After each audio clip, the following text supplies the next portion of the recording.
काय बोलताय तुम्ही? काय कळतंय का? डोकं ठिकाणावर आहे ना तुमचं? धैर्य मुजुमदारला तुम्ही अटक करणार? दामिनी मॅडम, मी पूर्ण शुद्धीतच बोलतोय आणि धैर्य मुजुमदार यांना अटक करावीच लागेल आणि कायद्याच्या बाहेर आम्हाला वागायचं नाहीये. पण तुम्ही जर हीच भाषा बोलणार असाल तर मात्र आमचा नाईलाज होईल आणि त्यांना जबरदस्तीने इथून अटक करून घेऊन जावं लागेल मला.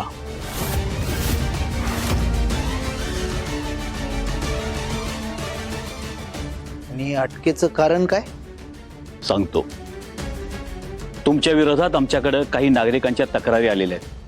काही सभ्य नागरिकांच्यावर तुम्ही आरेरावी केलीत, मारहाण केलीत आणि त्या मारहाणीमध्ये एका माणसाचा हात तुटला गेलाय. माहिती आहे तुम्हाला?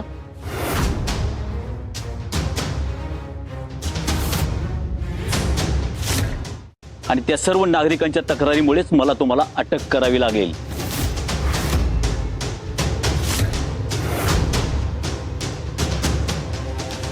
पवार, आत घेऊन ये त्याला.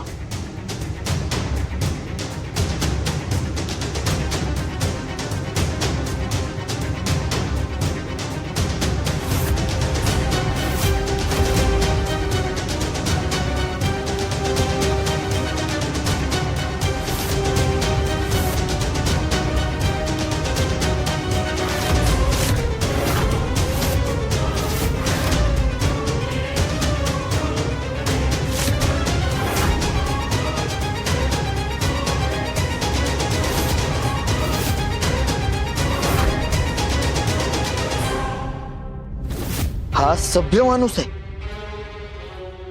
ह्याला तर जगायचा सुद्धा हक्क नाहीये. एक नंबरचा नीच माणूस आहे हा. अरे बाबा, ए धैर्य सोड की. अरे सोड की.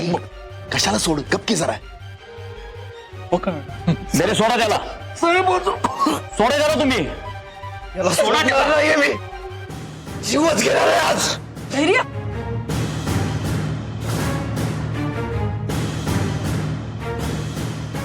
मिस्टर मुजुमदार, तुम्ही असा कायदा हातात घेऊ शकत नाही.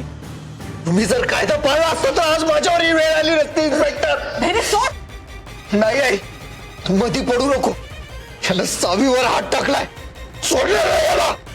धैर्य,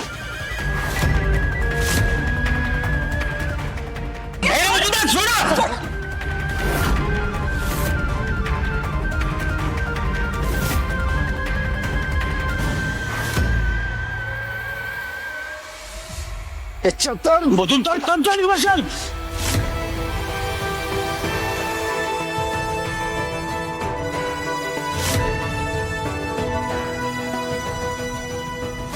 रे दादा, या धैर्यनं या माणसाला इथंच मारला असता ना तर आयुष्यभरासाठी जेलमध्ये साडला असता. धैर्य उकला ना.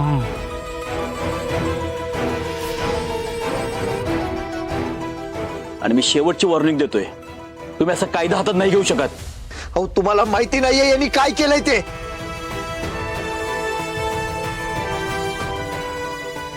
यानंच माझ्या बायकोच्या अंगावर हात टाकलाय.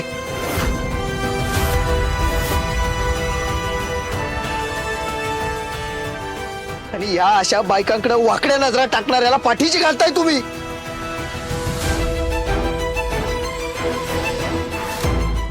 हो, याला तर जगायचा सुद्धा हक्क नाहीये. हो, याच्यासारख्या माणसाला ना उभं कापला पाहिजे. माझं चुकलं, याला सोडलं ते.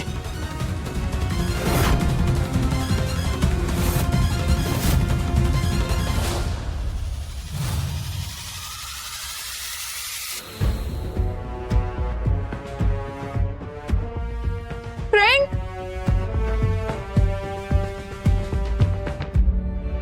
फ्रेंड,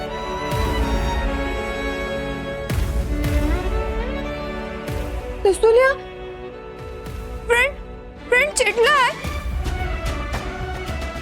कुठे गेला फ्रेंड? मला भीती वाटतेय.